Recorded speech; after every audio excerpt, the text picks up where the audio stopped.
Bienvenue sur la chaîne YouTube Emmanuel Mallard et puis bienvenue dans cette playlist qui s'intitule Chouette, mon enfant est hyper actif. Alors, comme je l'avais précisé auparavant sur la première vidéo, on va développer une qualité que l'enfant TDAH a. Et j'allais dire, c'est une des plus importantes, c'est un des plus gros atouts des TDAH, c'est la créativité. Cette qualité, en fait, est propre à la personne TDAH parce qu'en fait, il y a un surplus de pensées qui existe, qui fourmille constamment dans sa tête, ce qui fait que ça génère souvent des idées qui sont assez créatives. En fait, pour créer, il faut laisser son esprit aussi divaguer. C'est-à-dire qu'il faut avoir un manque de concentration pour pouvoir justement créer, imaginer des choses, imaginer des objets, imaginer, moi je ne sais pas, des lieux, des aventures. Il faut quand même avoir cet esprit qui va divaguer un petit peu, qui va se laisser emporter. Et ça, c'est intrinsèque à l'enfant TDAH, hein. On connaît son manque de concentration. Donc, qui dit manque de concentration, dit esprit qui s'envole, avec des idées qui s'envolent et qui vont chercher autre chose. Donc, le TDAH, en fait, permet de développer, en fait, cette créativité. Là où il va falloir faire attention, c'est qu'en fait, il y a tellement d'idées qui arrivent en même temps que souvent, ça reste au stade d'idées. Ça ne va pas plus loin. Alors vous, en tant que parent, ce que vous pouvez faire pour aider votre enfant qui est TDAH et qui a 10 000 idées, et je peux vous assurer que je sais de quoi je parle parce que ma fille, enfin, j'ai une fille et un fils qui ont un TDAH et c'est exactement ça, c'est 10 000 idées à la minute.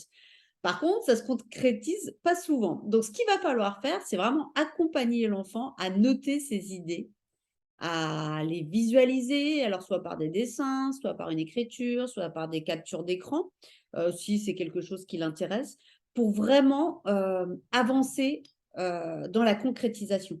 Parce qu'en fait, la période créative est souvent suivie d'une période de concentration, justement, pour mettre toutes ces idées en action. Et là, le bas blesse. Donc là, on va essayer, en fait, d'orienter et d'accompagner notre enfant, justement, dans ça. Ce qui va être intéressant, c'est que si l'idée est en lien avec les valeurs, les passions, les besoins de l'enfant, on va rentrer dans une phase de hyper-focalisation. Et en rentrant dans cette phase d'hyper-focalisation, là, les choses deviennent concrètes et il y a une mise en action des idées. Là, ça devient vraiment intéressant. Il va falloir là aussi accompagner l'enfant parce que souvent, ou même l'adulte TDAH, hein, parce que souvent dans cette phase de concrétisation, la personne a tendance à oublier tout le reste, c'est-à-dire les obligations scolaires ou professionnelles, sociales, familiales, elles sont juste hyper focus dans la réalisation de leur idée. Donc là, ça, petit bémol, il faut faire attention aussi. La curiosité, la créativité, en fait, est intéressante aussi si on arrive à gérer cette hyperactivité mentale. C'est-à-dire qu'à un moment donné, il va falloir la canaliser. Donc là, on va faire des actions de visualisation créatrice, c'est-à-dire on va visualiser vraiment l'idée pour voir si après on peut en faire quelque chose.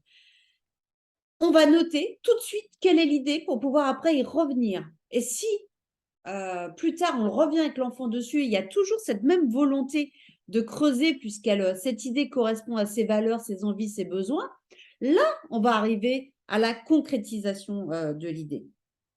Donc parce qu'on va la reprendre plus tard. En fait, ce fait de penser différemment de la plupart des gens, il y a un mot en anglais que j'aime beaucoup qui s'appelle thinking out the box. C'est-à-dire qu'en fait, on sort du lot et on réagit différemment. Et ce type de profil, maintenant, dans notre société actuelle, est de plus en plus recherché. Donc, cette créativité peut être justement le point fort de votre enfant, quel qu'il soit, même si l'école ne marche pas très très bien, même s'il a plein de difficultés à côté, la créativité est vraiment à développer. Ce que je vais vous donner maintenant, c'est quelques petits exercices en fait que vous pouvez effectuer avec votre enfant justement pour développer cette créativité. La première chose à faire, bien sûr, c'est le dialogue, hein. Il va bien falloir l'aider à cerner quelles sont ses valeurs, quels sont ses besoins, quelles sont ses envies pour pas que ça parte dans tous les sens et pour pas que ça fasse comme une allumette et au bout de 2 secondes, cette envie disparaisse puisque ça ne correspond pas à ce qu'il est vraiment. Vraiment travailler avec l'enfant sur la découverte de lui, ce qu'il aime, qui il est et qu'est-ce qui compte, quelles sont ses valeurs. Ça, c'est essentiel. Deuxième chose, on va essayer de limiter les écrans pour, entre guillemets, «développer l'ennui». C'est-à-dire, c'est dans ces périodes, en fait, un peu, d'ennui que l'enfant va devenir créateur, hein, ou créatif. Donc là, on va pouvoir commencer à justement, travailler là-dessus. Donc on limite les écrans. Après, l'écran peut également servir de support à la création. Là, ça devient intéressant puisque là, l'enfant est acteur, dans cette idée de création et n'est pas simplement passif à regarder des vidéos, sur YouTube, toute la journée ou des dessins animés ou des films. Là, il devient acteur. Donc là, voilà, on ne mélange pas les 2. La création peut aussi être à travers, l'écran et grâce à l'écran, ça ne pas oublier. Deuxième chose, enfin troisième chose plutôt, dans l'idée de bien se découvrir soi-même, on va laisser l'enfant choisir ses activités parce que lui, il sait ce qu'il aime.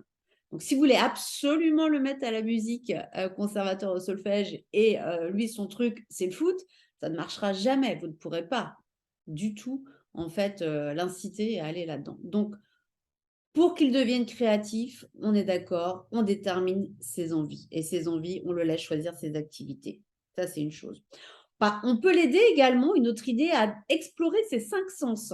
Un enfant, en fait, alors, un enfant TDAH, mais surtout un enfant HP, alors ça sera pour autre chose, en fait, a une hyperesthésie, c'est-à-dire ses 5 sens sont développés. C'est intéressant de savoir avec votre enfant quel est son sens à lui, qui peut être développé. Est-ce qu'il est plutôt visuel, auditif? Est-ce que l'odorat a développé, le goût, le toucher? Ça, c'est important aussi parce que imaginez que comme Jamie Oliver, qui est, un grand cuisinier anglais, lui, c'est la cuisine, donc lui, c'est le goût qui s'est et l'odeur, l'odorat qui a été développé chez lui et ça a créé un chef, étoilé, hein. Donc là, vraiment, essayer l'enfant à cerner ce qui lui correspond. On va aussi, développer chez l'enfant les activités culturelles. On va l'emmener. Comme on verra après la curiosité, c'est une autre qualité aussi de l'enfant TDAH, mais on va l'emmener dans tous des lieux culturels, dans des festivals, dans des animations. Parce qu'il est tellement curieux qu'il a envie de voir tout ça. Donc ça permet aussi, de développer la créativité puisqu'on va lui permettre de voir et de rencontrer des personnes et des lieux, hein, qui vont peut-être l'inspirer, plus tard. On peut également essayer de développer son imagination, simplement à table en disant: «Tiens, bah, regarde, tiens ce crayon». Bon, OK, ça sert à écrire, mais à quoi qu'est-ce qu'on peut faire d'autre avec? Qu'est-ce qu'on pourrait faire avec? Et donc on développe un peu l'imagination de cette façon-là, c'est-à-dire qu'on va détourner l'usage d'un objet pour pouvoir en imaginer, d'autres.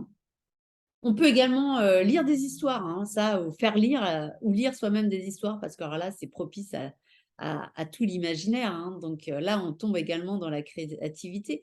On peut utiliser la visualisation aussi, pour toi, voilà, comment tu imagines ta vie? Alors ça marche bien avec les ados. Comment tu imagines ta vie? Qu'est-ce que tu penses faire? Qu'est-ce que tu as envie de faire?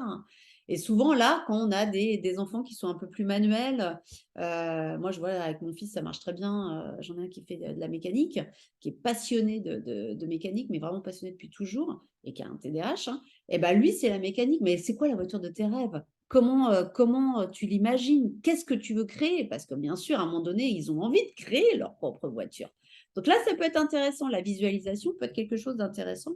Et puis surtout, surtout, surtout, alors ça, je le dis dans tous mes coachings et je le dis, constamment et je le répète et re-répète, la valorisation de l'enfant. C'est-à-dire complimentez-le, mais complimentez-le de façon, efficace, c'est-à-dire par un compliment, ce que nous on appelle dans le Calmer Parenting un compliment descriptif. C'est-à-dire qu'on va décrire ce que l'enfant a bien fait pour le valoriser. Un enfant, qui est, très doué en dessin, par exemple, qui est très créatif dans le dessin, au lieu de dire: «Waouh, magnifique ton dessin, génial, j'adore», on va dire: «Oh, j'ai remarqué, dis donc, qu'est-ce que tu es minutieux, tu n'as pas dépassé du tout en coloriant le toit de la maison, tu as bien respecté tous les contours, tu es vraiment minutieux». Là, ça, c'est un compliment descriptif qui va vraiment décrire ce que l'enfant sait bien le faire et l'enfant va pouvoir se l'approprier. N'oubliez pas qu'avec un enfant TDAH, la valorisation est essentielle. Il entend malheureusement tellement de choses négatives toute la journée, que ce soit dans le milieu scolaire ou dans le milieu périscolaire, qu'il faut valoriser cette estime de soi. Parce qu'un enfant qui n'est pas valorisé, qui n'entend que du négatif, va continuer à rechercher cette attention dont il a besoin et malheureusement, il va la rechercher dans la négativité. Donc, il va accumuler des actions qui vont être de plus en plus violentes, de plus en plus gênantes, simplement pour attirer l'attention. Donc ça, valorisation, c'est essentiel. Donc voilà, première petite vidéo assez courte que je voulais faire sur la créativité qui est vraiment le gros atout des enfants TDAH et des adultes plus tard TDAH. Comme je vous ai dit à la première vidéo, énormément d'artistes sont TDAH puisque justement, ils ont cette faculté à laisser leur imaginaire partir et pouvoir découvrir des choses que nous ne sommes pas tous capables de faire, moi premièrement, et je me mets dans l'eau, donc c'est leur grande force. À nous, parents, de la développer. Voilà. Bah, écoutez, à la prochaine sur une autre qualité de nos enfants TDAH dans la série qui s'appelle « Chouette, mon enfant est TDAH ». Merci de votre écoute.